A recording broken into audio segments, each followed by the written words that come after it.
Que a partir del 18 de octubre Estados Unidos comenzará a imponer aranceles a la Unión Europea con el visto bueno de la Organización Mundial del Comercio. Estíbaliz. Sí, Marta, porque esta imposición de aranceles del 25% para los productos alimentarios comunitarios supone un severo castigo para sectores como el del aceite, el vino o la industria porcina.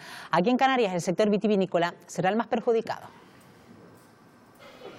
La bodega Viñátigo del municipio de La Guancha es una de las afectadas por los aranceles del 25% que podría imponer Estados Unidos a la Unión Europea. Exportan 800.000 botellas. Por ejemplo, este Viñátigo, que llega al país norteamericano por $150, subiría su precio a más de $200. Es un retroceso brutal, porque nos dejan una desventaja con otros países, competidores directos, como puede ser Italia, Grecia, etcétera, Portugal, que son competencia directa de nuestros vinos en Estados Unidos, ¿no? De nuestra exportación prácticamente el 80% va para Estados Unidos. También afecta al queso. El grupo de ganaderos de Fuerteventura envía más de 20 toneladas de queso a Estados Unidos. En los meses que restan es cuando más se exporta. Septiembre, octubre y noviembre son muy fuertes de ventas y de aquí a final de año tenemos cerrados casi 12 toneladas de venta, que estas 12 toneladas de venta solo en Estados Unidos, solo con un cliente de Estados Unidos, estas 12 toneladas de ventas sí que se verán afectadas por este 25% de arancel. España envía anualmente a Estados Unidos más de 2.000 millones de euros en productos agrícolas y más de la mitad serán objeto de recarga arancelaria. Pues a ver si logramos entender un poquito más esta situación que se presenta, sobre todo a partir del próximo 18 de octubre. Esta mañana nos acompaña Javier Marrero, que es economista. Señor Marrero, ¿qué tal? Muy buenos días. Gracias por acompañarnos. Bienvenido un día más. Bueno, Gracias. ¿En qué se basa este fallo de la Organización Mundial del Comercio para darle la razón a Estados Unidos? Pues en competencia desleal. Se basa en que, según han denunciado a la OCM, las autoridades norteamericanas en este caso, pues tiene que haber un libre comercio y tiene que haber una competencia justa entre las diferentes empresas, entre los diferentes países, y ellos lo que han alegado es que Europa ha dado cesiones de terreno, préstamos blandos en condiciones que están fuera de mercado y otro tipo de ayudas similares a Airbus. Y entonces, bueno, consecuentemente, pues le han dado la razón. Claro, porque esto reside todo en la lucha de Airbus contra Boeing. ¿Por qué? Esta lucha siempre ha existido entre las dos. Llevan pleiteando compañías. años, ¿no? De hecho, aquí los dos, cada uno ha hecho la jugada por su cuenta, ¿no? Porque por su lado también Airbus ha denunciado, la Unión Europea ha denunciado ante la OCM a Boeing exactamente igual que se ha hecho en sentido contrario, y también le han dado la razón a la Unión Europea, sobre todo por beneficios fiscales que le han concedido las autoridades norteamericanas a Boeing, por más dinero. O sea, si son 7.500 millones de dólares lo que han autorizado a Estados Unidos a sancionar a Europa en forma de aranceles de un montón de productos, por el otro lado estamos hablando de entre 15 y 20.000 millones de dólares, que salió en el mes de marzo pasado, y habrá otra sentencia el año que viene, en el año 2020, ¿no? Entonces, claro, es una situación un poco anómala, ¿no? Porque normalmente estas cosas son, la OCM funciona como un árbitro, ¿no? No es un juez, ¿no? Sino funciona como un árbitro y dice, bueno, pues y esto deberíamos hacer tal cosa, ¿no? Deberíamos, pues, ponernos de acuerdo, si no imponer. Entonces eso sirve como base para negociar. Después los países se sientan, oye, ¿qué hacemos? Pues mira, te pongo esto, quita el otro, no sé qué, no des este beneficio fiscal, da el otro y tal. Pero Trump ha dicho que no. Trump ha dicho que no. ¿Cuánto es? 7.500 millones de dólares. Perfecto. Sanciones por 7.500 millones de dólares y a correr. Claro, y esto es lo curioso de todo este asunto, que una crisis entre dos empresas de aviones, de construcción de aviones, se ha convertido en una crisis agroalimentaria. Sí. Que está afectando además a las exportaciones de no cualquier país, sino países que viven de la exportación como Italia, Francia, España en una gran medida, y ya por tanto pues nos llega aquí a Canarias de rebote, ¿no? Porque es verdad, y lo hemos visto en este informe previo, que se ve afectado producción de nuestro archipiélago, ¿no? Sí, sí, sí. Los 4 países que son, digamos, el foco central de Estados Unidos son los 4 países que participan del consorcio Airbus, ¿no? Que son Reino Unido, Francia, Alemania y España. No tanto Italia, pero las sanciones se le ponen a toda la Unión Europea y ahí entra todo el mundo. Claro, y si Italia por el nivel de exportación que tenían de vino, y claro, y también le va a tocar de rebote, ¿no? Claro, entonces meterle un 25% a un producto agroalimentario con los márgenes que tienen los productos agroalimentarios es cargarte el margen directamente. Le comentaba hace un rato a Estíbaliz, hay palés de aceite y de oliva en la península que nadie sabe si van a salir. porque dices es que vamos a perder dinero si meten estos aranceles el día 18, ¿no? Claro, ¿qué es lo que va a pasar aquí? Yo no sé. O sea, lo que está claro es que esto a Trump le viene estupendo. Claro, porque... estamos hablando de medidas proteccionistas, señor Marrero, que al fin y al cabo ahora en campaña electoral para Trump le viene de maravilla, ¿no? Claro, porque es que el discurso con el que él ganó en su día, ¿cuál fue? Estados Unidos siempre se ha portado de forma justa con todo el mundo, pero los otros países han jugado con nosotros con las cartas marcadas, ¿no? Y la demostración, o sea, lo que él utiliza para demostrar eso es la balanza comercial de Estados Unidos, que es negativa en 750.000 millones de dólares todos los años. Entonces esto viene a decir, ven por lo que tenemos la balanza comercial negativa, porque nos hacen esta trampa y tal, ¿no? Entonces eso lo que hace es alimentar su discurso. Pero claro, la gente se pregunta, ¿no se suponía que Estados Unidos y la Unión Europea eran aliados? Hombre, y somos aliados muy estrechos además. Pero en el ámbito comercial ahora vemos que no tanto, ¿no? Y además es que todo esto hay que ponerlo en el contexto global, ¿no? Es decir, ahora mismo se está discutiendo quién va a ser el chico malo del planeta en 20 años, ¿no? Y ahí están China y Estados Unidos mirándose fijamente uno al otro, ¿no? Estados Unidos no quiere que China coja el primer número, el número uno. Todavía hay una distancia grande entre China y Estados Unidos, sorprendentemente, con la diferencia que hay de... Pero Estados Unidos está dándole codazos a todo el mundo, ¿no? Y Trump ha ganado su discurso diciéndole, oye, América tiene que ser el número uno del mundo y aquí no nos va a pisar nadie y incluso a los amigos europeos los vamos a poner en su sitio, ¿no? Entonces sí, somos amigos, ¿no? Pero... Claro, y en medio de todo esto, ¿qué pueden hacer? Pues los países europeos, porque hoy está previsto que el ministro Planas en funciones, el de Agricultura, se reúne con las comunidades afectadas. Se exige a su vez desde el gobierno en funciones a Bruselas que sea firme con Estados Unidos si esto sigue adelante, pero ¿qué margen de maniobra hay? ¿Cómo se puede ser firme? ¿Se puede evitar que esto ocurra? ¿Esto de qué depende? ¿De una negociación directa? Marta, no sabemos. Es que esa es la clave. Es decir, que no se sabe. Lo que estás diciendo es la clave, porque...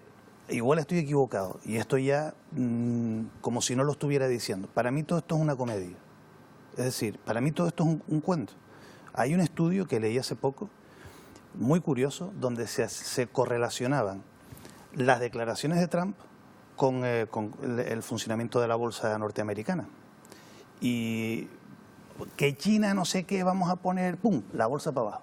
Bueno, que nos vamos a sentar, nos abrimos a tal, ¡pum!, la bolsa para arriba. O sea, a mí me da la impresión de que todo esto es base para al final establecer una negociación en las mejores condiciones posibles. Digamos que estará en ventaja a la hora de hacer sesiones y no imponer este arancel tan duro, pero a lo mejor puedes tener siempre algo de ganancia, ¿no? Claro, entonces ante tu pregunta, ¿qué podemos hacer en una situación como esta? Yo creo que lo más importante de todo es, Europa se tiene que plantear que hoy por hoy, siendo del tamaño de Estados Unidos, la Unión Europea, somos irrelevantes en el concierto mundial. Es decir, si Europa quiere ser relevante en el concierto mundial, tiene que tener una sola voz y tiene que actuar de una forma coordinada. Yo creo que eso es lo que podemos hacer. Pero claro, cuando Luis Planas dice que se pondrán todos los mecanismos legales a su alcance para poder evitar que esto ocurra a partir del próximo 18 de octubre, ¿hay realmente mecanismos legales para impedirlo? ¿O realmente se llevará la voluntad de lo que diga el Organismo Mundial de Comercio? Claro, el señor Planas sabe mucho más que yo de esto, ¿no? Porque él conoce cuáles son los intríngulis de todo esto, ¿no? Pero yo creo que cada país yendo por su cuenta consigue mucho menos que si la Unión Europea va como una sola. Mucho más si tenemos en cuenta lo que está ocurriendo con el Brexit y el follón que se está armando con el Brexit, que en Europa nos va a hacer un roto también. Yo creo que con doble razón los europeos tenemos que tener una voz única, ¿no? Lo cual no es fácil. Bueno, hablamos de una imposición de aranceles del 25%. Esto, un caso práctico, ¿en qué se traduciría, señor Marrero, para que la gente lo entienda?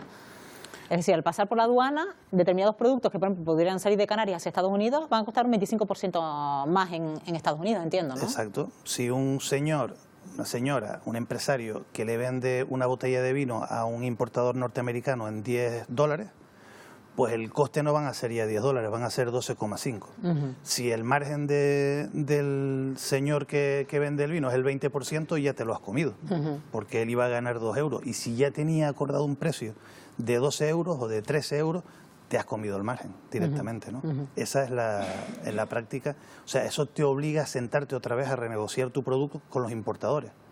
Claro, que de todos estos productos, Después hay producción interna del propio país, pues hay vinos también que se hacen en Norteamérica, hay un montón de productos agrícolas en Norteamérica o en Sudamérica o en otros sitios y tienen otras alternativas. Y a lo mejor resulta que pierdes ventas por culpa de estos aranceles. Bueno, ya nombrabas incluso el Brexit, la verdad que se presenta este mes de octubre bastante movido en lo económico, Sí. señor Marrero, ¿no? Sí, el Brexit para mí sigue siendo una gran incógnita. Yo creo que al final Boris Johnson no se ha salido con la suya, el Parlamento lo ha parado un poco y yo creo que se han dado cuenta de que es una locura salir de cualquier manera. Y yo, no sé, igual me equivoco, ¿no? Pero apuesto por una ampliación del plazo. ¿Todavía el más? Brexit. Yo creo que sí. Vaya, pues es seguir un poco más con toda esta angustia, esta incertidumbre, ¿no? Claro, porque es que el tema de Irlanda es un tema serio, el backstop que quiere aplicar Europa es un tema serio y lo que puede pasar a todos los efectos es que Reino Unido quiera salir de Europa y lo que al final se desmembre sea Reino Unido por culpa del backstop. Entonces es un sinsentido, o sea, ¿qué le estás al final, en qué estás convirtiendo una decisión del pueblo británico? ¿En qué la estás convirtiendo? Donde además sabes que los escoceses, por ejemplo, estaban totalmente en contra, los de Londres o también los de Irlanda del Norte mayoritariamente estaban en contra, ¿no? O sea, tú tienes que darle al final un resultado que sea coherente, ¿no? Claro. Entonces, irte de cualquier manera... Pues es uno de los asuntos que se suma a esta cuestión de los aranceles. Por cierto, si les parece, vamos en directo hasta una de las bodegas de Canary Wine, que es esa marca comercial de los vinos de denominación de origen protegida. Ellos son los principales afectados, lo hemos comentado ya en esta entrevista por esta medida. María Herrera se ha ido hasta allí. Buenos días. Buenos días, Marta. Buenos días, Canarias. Pues bodegueros de Canarias ya han mantenido un encuentro para valorar esta situación. Son encuentros que tienen de forma frecuente y es que dependerán ahora de esa reunión que tendrán el día 14 de octubre, una reunión entre la Organización Mundial del Comercio, también Estados Unidos y la Unión Europea para saber si finalmente se llevará a cabo esta decisión o no. Vamos a hablar con Raúl Román, que él es el gerente de Canary Wine, denominación de origen protegida. Buenos días. Hola, buenos días, María, ¿qué tal? Esa reunión que han mantenido los bodegueros, ¿qué conclusiones han sacado? Bueno, dentro de la denominación de origen protegida Islas Canarias, como bien decías, tenemos reuniones del grupo de exportación sobre todo. Casi son más de 20 bodegas las que están dentro de este grupo y para nosotros es muy importante que la reunión que pueda tener la OMC el próximo día 14 salga de manera fructífera y que no nos lesione con este 25% de gravamen, porque nos sacaría literalmente de la posibilidad de la competencia dentro del mercado de Canarias. Con respecto a esa exportación, aquí vemos las botellas, Raúl. Cuéntanos, pues, cómo serían. Estas botellas llevan un etiquetado, ¿no?, que es el que exporta, en este caso, a Nueva York. Efectivamente, bueno, a Estados Unidos en general. La administración americana pues nos exige, ¿no?, un etiquetado concretamente, ¿no?, pues específico, que sería este que vemos aquí, donde, bueno, pues viene todos los registros sanitarios y toda la leyenda que tiene que tener los vinos para entrar en Estados Unidos. Para nosotros es un gran esfuerzo poder cubrir con todas estas expectativas. Tenemos que pasar diferentes controles de calidad para entrar los vinos dentro de Estados Unidos y de alguna manera para poderlos comercializar.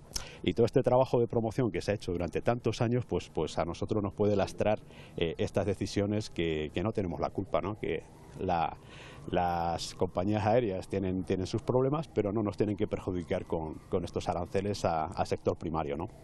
Un 10% se aplicará para las compañías aéreas, en el caso de los productos agrícolas un 25%, por lo tanto el precio de las botellas aumentaría bastante. Cuéntanos, por ejemplo, esta botella que nos enseñaba, el precio, hay algunas que pasan de los 150 a los 200 euros, pero esta botella en este caso, ¿qué precio tiene ahora y a cuánto pasaría? Bueno, está claro que vinos de Canarias, evidentemente las calidades que se están dando son extraordinarias, pero llevar estos vinos a Estados Unidos pues lleva una connotación de precio, en fin, de cadena de valor, que supone que un vino de este tipo, que puede valer en un restaurante de Canarias o un restaurante de la península un 25 euros aproximadamente en una mesa en un restaurante, nos podemos encontrar en Estados Unidos que este gravamen puede llegar hasta a los 60 euros prácticamente. Ahora bien, si encima además le ponemos un 25% de arancel, imagínate, el 25% no es lineal, es de toda la cadena de valor, con lo cual el vino no subiría un 25%, subiría casi un 50% en la mesa del restaurante de un americano.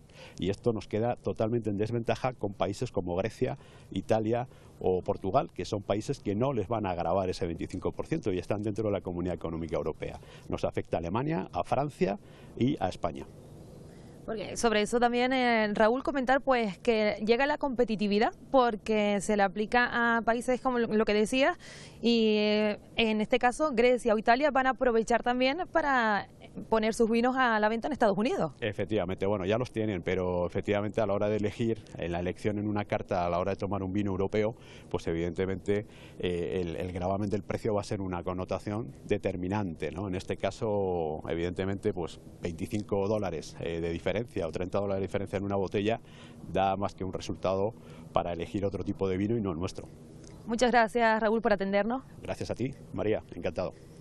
Pues Marta, ya conocemos un poco más la situación. Esta denominación de origen que exporta 800.000 botellas al año puede ser que se vea afectado si en esa reunión del día 14 pues no se llega a un acuerdo entre Estados Unidos y la Unión Europea. Efectivamente, pues no ha quedado bien clara la situación que les espera a los exportadores canarios. Gracias, María. Hasta luego. Buenos días, Marta. Por lo que nos ha contado el señor María Herrera de la situación en la que quedan los exportadores canarios. Parece que no, pero sí supone esto un problema en medio además de toda esta situación de recesión en la que nos estamos moviendo últimamente y en la que coinciden muchos economistas, ¿no? Sí, hay barruntos de recesión que ya se están escuchando, lo ha dicho incluso el propio presidente del gobierno, Pedro Sánchez. Hay unas elecciones que no se sabe qué es lo que va a pasar, que todo apunta a que lo que va a traer es más inestabilidad, salvo que se sienten a negociar y lleguemos a un acuerdo. Y convendría que las cuestiones políticas estén bien resueltas para poder atacar esta crisis que viene. Bueno, pues tenemos pendientes de esos aranceles previstos para el 18 de octubre. Veremos si se llega a un acuerdo entre la Unión Europea y Estados Unidos. Javier Marrero, economista, gracias como siempre. Buenos días. Gracias, muy buenos días.